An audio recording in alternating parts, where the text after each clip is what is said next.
નમસ્કાર વિદ્યાર્થી મિત્રો, હું ભાવેશ મેર શ્રી સ્વામિનારાયણ વિદ્યાસાગર સ્કૂલની શૈક્ષણિક યુટ્યુબ ચેનલ અને શૈક્ષણિક વોટ્સએપ ગ્રુપના માધ્યમથી ફરી એક વખત ઓનલાઈન અભ્યાસ કરતા દરેક વિદ્યાર્થી મિત્રોનું માતૃભાષા વિષય ગુજરાતીના ઓનલાઈન ક્લાસમાં અને આજના વ્યાકરણના મુદ્દામાં ફરી એકવાર સ્વાગત કરું છું.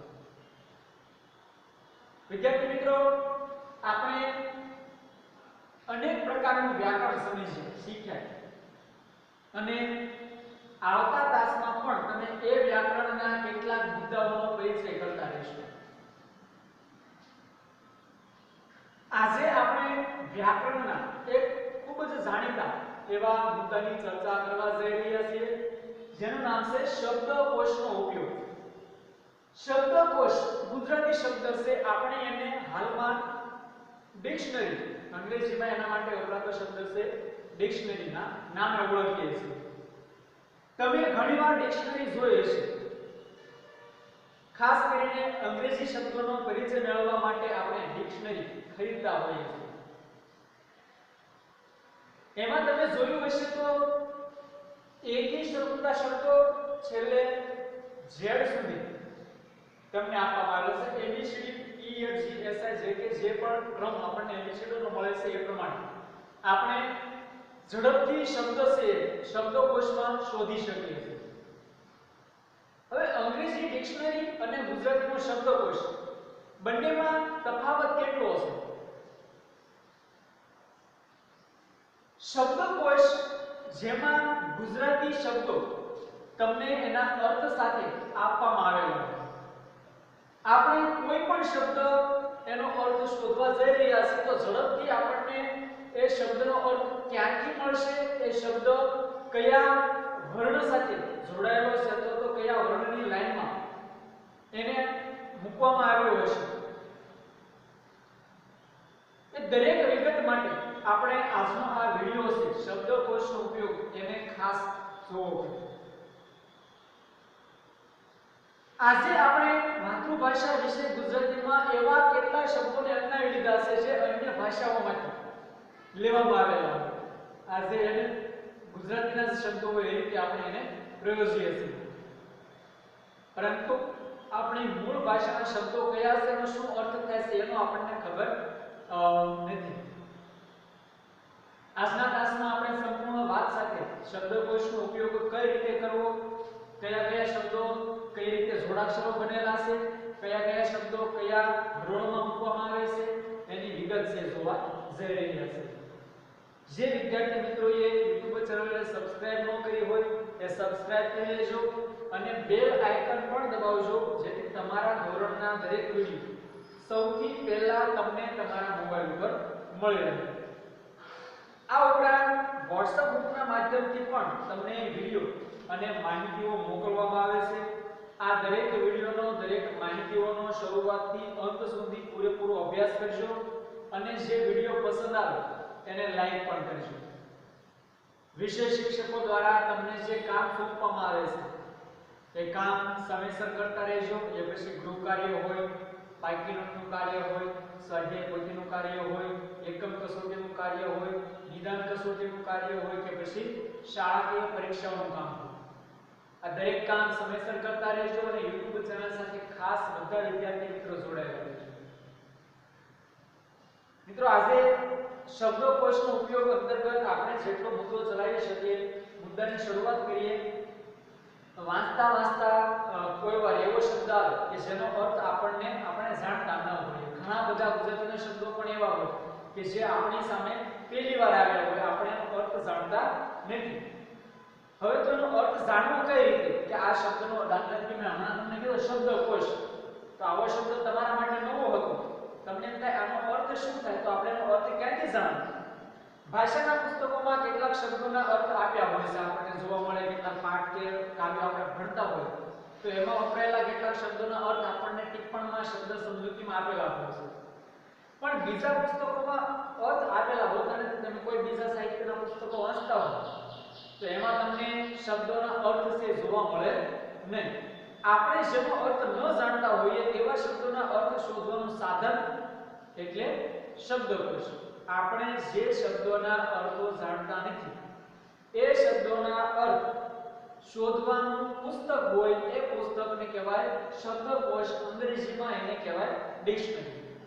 શબ્દકોશના ઉપયોગથી આપણે જે શબ્દોનો અર્થ કે જોડણી શોધી કાઢી હોય અને જેના વડે આખી બાબતનો અર્થ સ્પષ્ટ કરવાની મહેનત કરી હોય એ શબ્દાર્થ ચિરકાળ લાંબા સમય માટે અથવા કાયમ માટે યાદ રહે છે અને આપણે જાતે જે કામ કર્યું હોય એ કામ આપણને યાદ રહે છે. આપણે શબ્દ શોધવાનું કામ કર્યું છે તો હંમેશા માટે એ શબ્દનો અર્થ આપણને પાકો થઈ જતો હોય છે. હવે શબ્દકોશ જોવો કઈ રીતે? દાખલા તરીકે અંગ્રેજીની ડિક્શનરી છે, તમારે એમાંથી કોઈ એક શબ્દ ગોતવો છે. દાખલા તરીકે રંગનું નામ લઈએ રેડ. તો રેડ શબ્દ તમને આપેલો છે, તમારે આ શબ્દ ડિક્શનરીમાંથી ગોતવો છે કે રેડ એટલે કયો કલર થાય. તો તમે ક્યાં જશો? ડિક્શનરીમાં એથી શબ્દોથી ઝેડ સુધી પૂરા થતા શબ્દો તમને જોવા મળશે. તો આપણે સીધા આ ઉપરથી શોધતા શબ્દો છે પૃષ્ઠ પેજ ઉપર આપેલા હશે ત્યાં આપણે જઈશું અને પછી આર ઈ થી શરૂ થતા શબ્દોની હરોળમાં જઈશું ત્યારે આપણને મળી જશે રેડ શબ્દનો અર્થ કે એમાં લાલ અર્થ બતાવેલો છે, રંગનું નામ બતાવેલું છે. પણ શબ્દકોશ ડિક્શનરી કરતા થોડો અલગ છે. શા માટે? શબ્દકોશમાં શબ્દોની યાદી નક્કી કરેલા ક્રમમાં આપેલી હોય છે અને શબ્દો ચોક્કસ નક્કી કરેલા હોય એ પ્રમાણે જ મૂકવામાં આવેલા હોય. આ ક્રમને કક્કાવારી કહેવાય છે. આપણો કક્કો જેને આપણે વ્યંજન તરીકે ઓળખીએ છીએ, ક ખ ગ ઘ થી માંડીને હ ને ળ સુધી. જો આપણે વર્ણમાળા એટલે કે કક્કો છે એ ભૂલી ગયા હોય, લગભગ તો કોઈ ન ભૂલ્યા હોય, તો અહીંયા હું એકવાર કક્કો તમને બોલીને સંભળાવું છું. ક ખ ગ ઘ ચ છ ઝ ઝ ટ ઠ ડ ઢ ણ ત થ દ ધ ન ફ ફ બ મ ય ર લ વ શ શ સ હ ળ ક્ષ અને ય.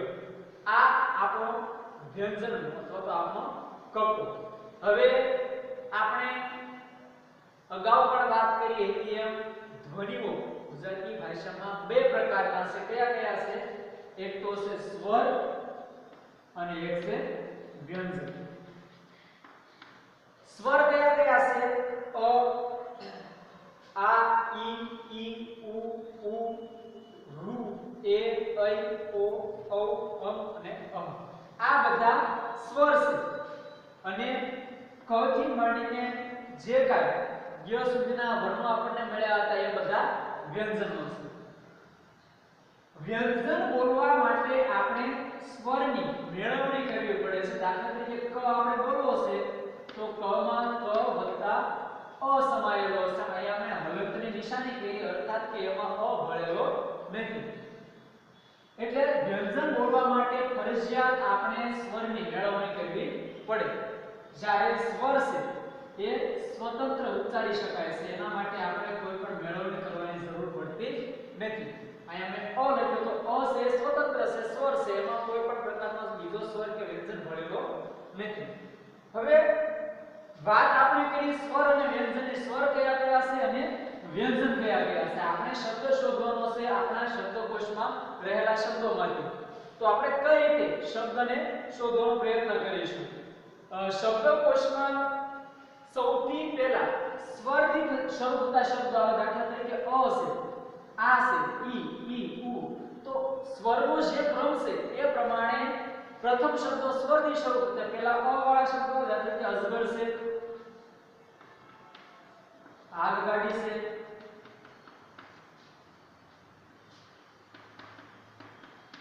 ઔરંગઝેબ છે, અંતર છે. જો આમાં અ છે, આમાં આ છે, આમાં ઓ છે, આમાં અં છે. અ આ ઈ પ્રમાણેનો ક્રમ ચાલે અને એ પ્રમાણે અ વાળો શબ્દ તમારે ગોતવો છે તો સૌથી પહેલા તમને જોવા મળે. ત્યારબાદ આ થી શરૂ થતા શબ્દો જોવા મળે, પછી ઈ, ઉ, જે કાંઈ આપણો ક્રમ છે વ્યંજન સ્વરનો એ પ્રમાણે તમને શબ્દો મળે.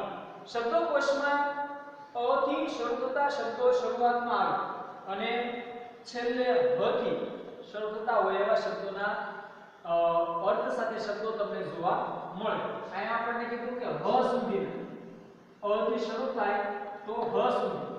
હવે વધ્યા ત્રણ, હ પછી અળ, ક્ષ અને જ્ઞ. હવે આ અળ, ક્ષ અને જ્ઞ, તો એના શબ્દો ક્યાં હશે? પ્રશ્ન થાય એનો આપણે સોલ્યુશન કરીએ. ક્ષ છે ક્ષત્રિયનો ક્ષ. તમને ખ્યાલ હશે અને હોવો જોઈએ કે ક્ષ છે એ સ્વતંત્ર વ્યંજન નથી, એ જોડાક્ષર છે. ક્ષ છે એ શેનો બનેલો છે? ક વત્તા ફાળિયા શ. એમાં અ ભળે છે ત્યારે બને છે ક્ષ. આપણે ક્ષ થી શરૂ થતો શબ્દ સામાન્ય ક્ષત્રિય શબ્દ શોધવો છે તો આપણે એને ક્યાં ગોતશું? ડિક્શનરીમાં અથવા શબ્દકોશમાં ક વાળી લાઈનમાં. પણ ક થી શરૂ થતા શબ્દો પૂરા થાય ત્યારબાદ આપણને ક્ષ થી શરૂ થતા શબ્દો જોવા મળે. એ જ રીતે જ્ઞ છે, ક્ષ અને જ્ઞ.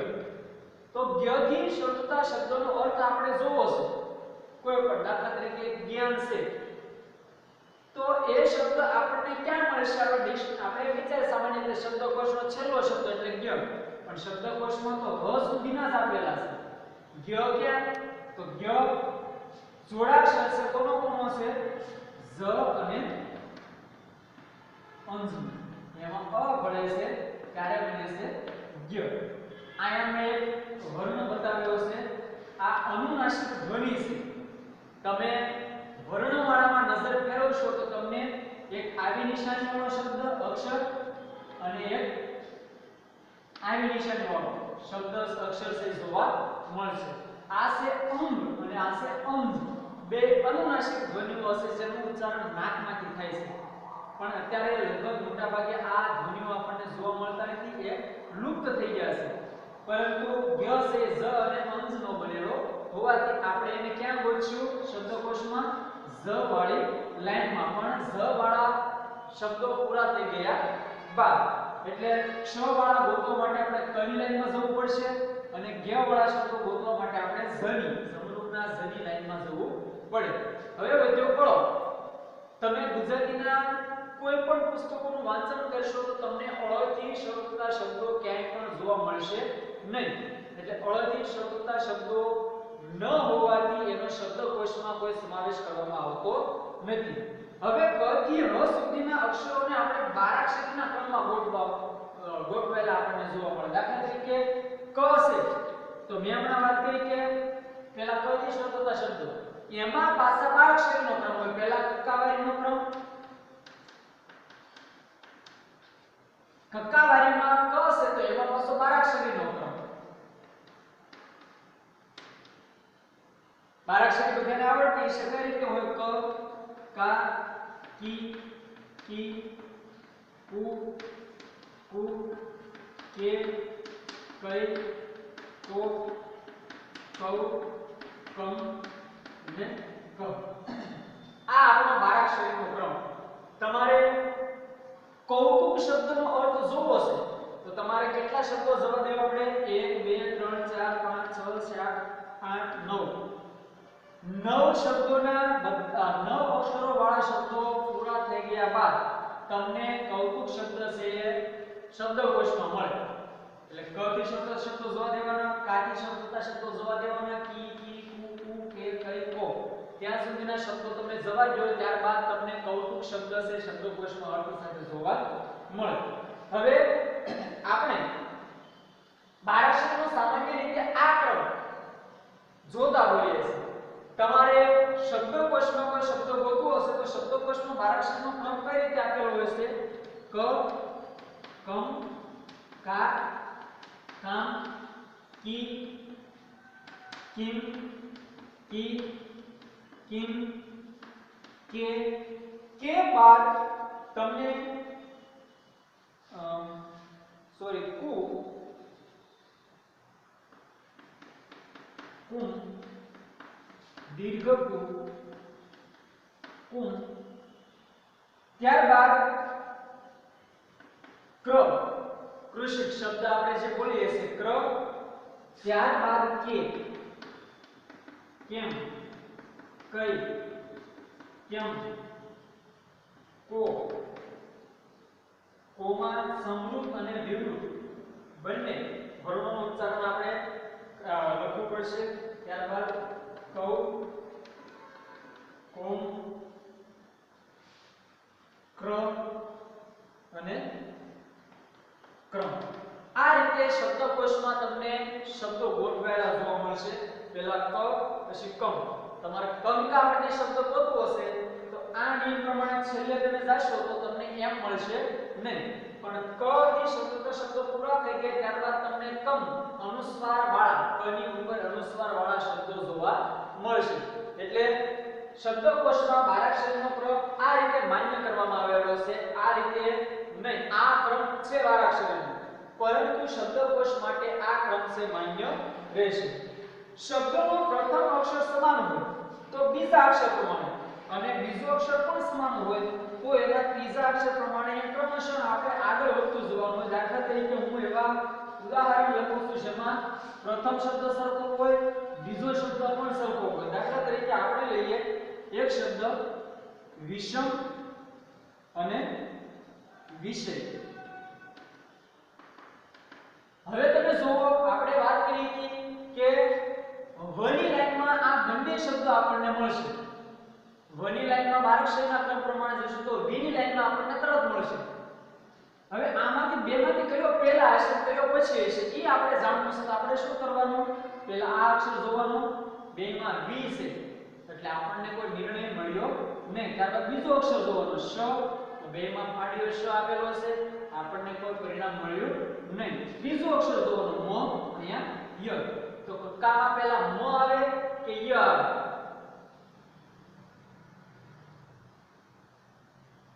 પહેલા મ આપણે લઈશું તો તમને શબ્દકોશમાં વિષમ લખેલો શબ્દ વિષયની પહેલા મળશે, ત્યારબાદ તમને વિષય શબ્દ જોવા મળશે. જો હજી લાંબો અક્ષરનો શબ્દ હોય, આ લાંબો શબ્દ હોય, 5 અક્ષરનો હોય, 7 અક્ષરનો હોય અને એમાં પહેલા 5 અક્ષર એક સરખા છે બેમાં, તો છઠ્ઠા અક્ષર પ્રમાણે જાવ, છઠ્ઠો સરખો જાવ સાતમા, એમ ક્રમશઃ આપણે આગળ વધતું જવાનું. એક આપણે હજી સમાન શબ્દ લઈએ વિપદ. જો આ ત્રણેયમાં વી એક સરખા છે, આ બેમાં શ છે, આમાં પ છે, તો પ પહેલા આવે કે શ આવે? પહેલા પ આવશે. એટલે આપણે વિપદ લખેલો શબ્દ છે આ બે શબ્દની પહેલા શબ્દકોશમાં જોઈશું. તો વિદ્યાર્થી મિત્રો, હશે કેટલાક શબ્દકોશના નિયમો પાછા આપણે તાજા કરવાના છે. આજે આપણે અડધું કામ કર્યું, આવતા તાસમાં આપણે બાકીના શબ્દોનો શબ્દકોશમાં કઈ રીતે સમાવેશ થાય છે, જોડાક્ષરથી શરૂ થતા શબ્દોનો ક્રમ ક્યારે હોય, ક્ષ અને દ્યવાળા શબ્દો ક્યારે આવે એનો પરિચય આપણે મેળવીશું. દરેક વિદ્યાર્થી મિત્રો વિડિયોનો પૂરો અભ્યાસ કરશો. ફરીવાર મળીશું ત્યારે વિસ્તૃત બીજા ભાગની માહિતીનો અભ્યાસ કરીશું. દરેક વિદ્યાર્થી મિત્રોને મારા જય સ્વામિનારાયણ. આપનો દિવસ શુભ રહે.